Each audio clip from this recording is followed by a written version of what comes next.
Bismillahirrahmanirrahim. Assalamualaikum warahmatullahi wabarakatuh. Bagaimana kabarnya anak-anak hari ini?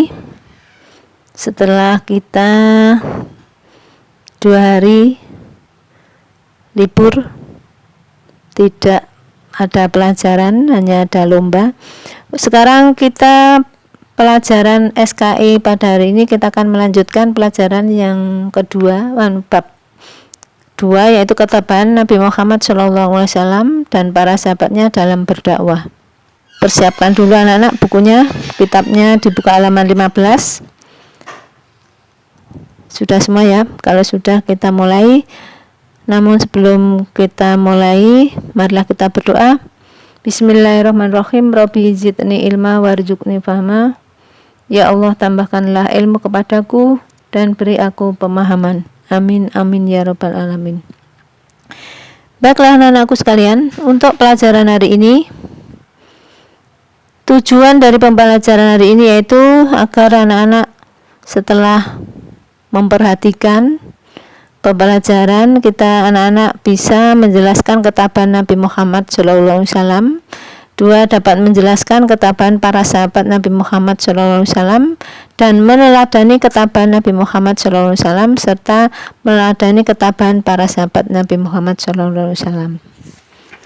Kita mulai dari poin A, ketabahan Nabi Muhammad SAW.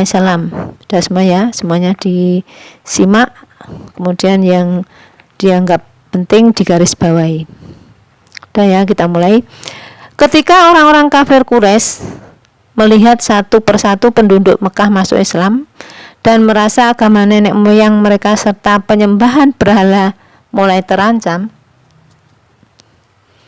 bangkitlah kemarahan mereka terhadap Nabi Muhammad SAW dan pengikut-pengikutnya.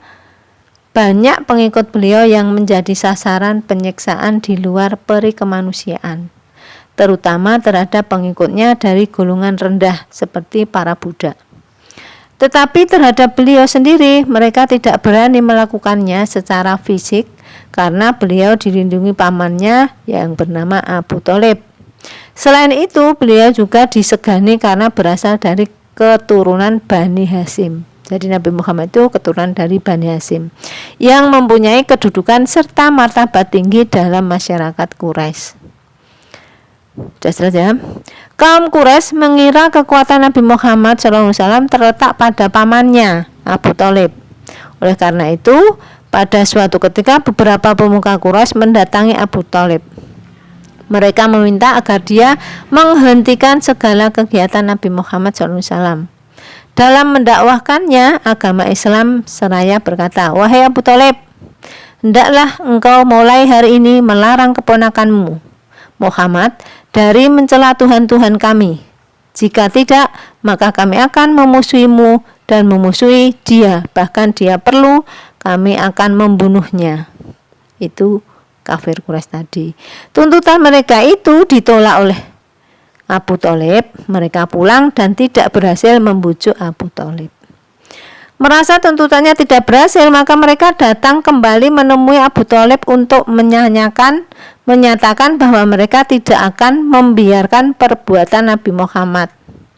Mereka mengajukan pilihan, yaitu Abu Thalib bersedia menghentikan dakwah Nabi Muhammad atau mereka sendiri yang melakukannya.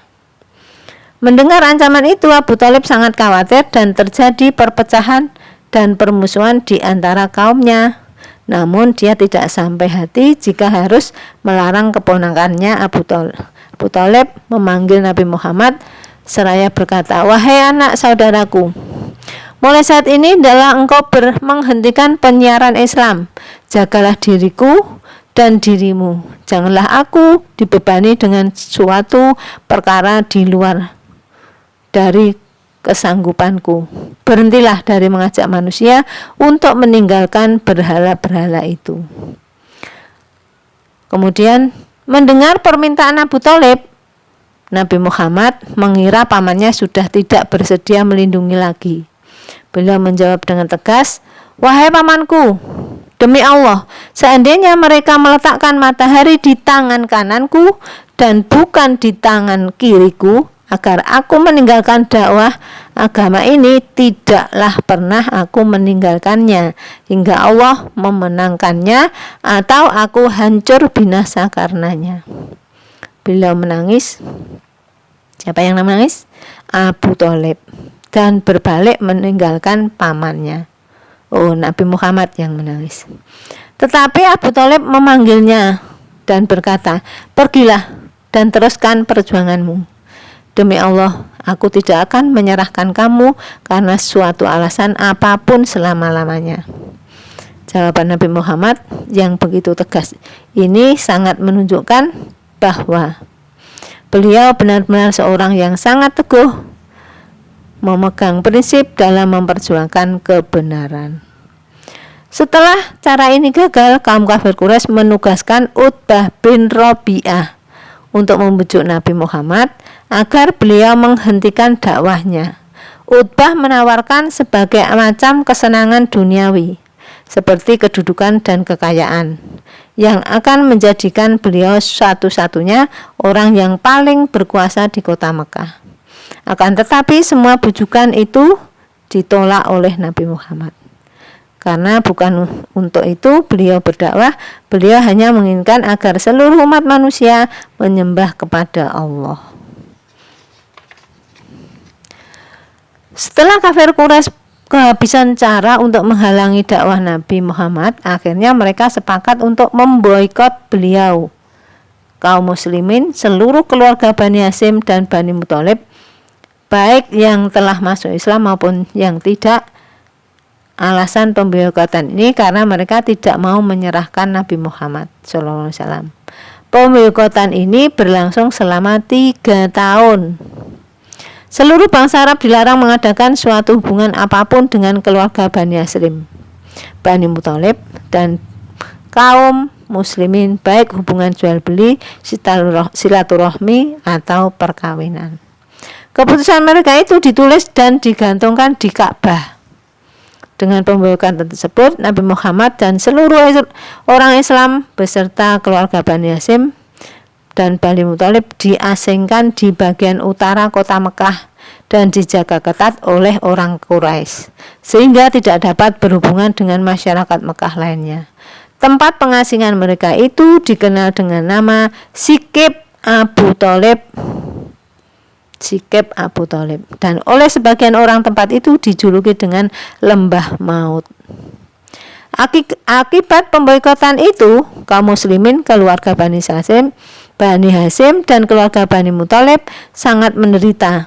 Mereka kekurangan makanan sehingga makan daun-daunan. Akan tetapi penderitaan itu mereka hadapi dengan sabar dan tawakal, tabah. Setelah pemboikotan tersebut berlangsung selama 3 tahun, pengumuman itu pun jatuh dimakan rayap. Beberapa pemuka Quraisy merobeknya karena mereka kasihan melihat penderitaan kaum muslimin dan keluarganya. Dengan demikian pemboikotan itu pun dihentikan. Keluarga Bani Hashim, Bani Muthalib, dan kaum muslimin dapat bebas kembali kegiatannya seperti semula. Demikian tantangan-tantangan yang pernah dihadapi oleh Nabi Muhammad dan kaum muslimin ketika menyampaikan agama Islam, hingga akhirnya dengan pendirian yang begitu kokoh, beliau berhasil menyebarkan ajaran Islam ke seluruh penjuru dunia. Inilah buah dari sebuah perjuangan panjang yang telah beliau lakukan untuk umatnya. Demikianlah bukti keteguhan pendirian Nabi Muhammad dan memegang amanah Allah.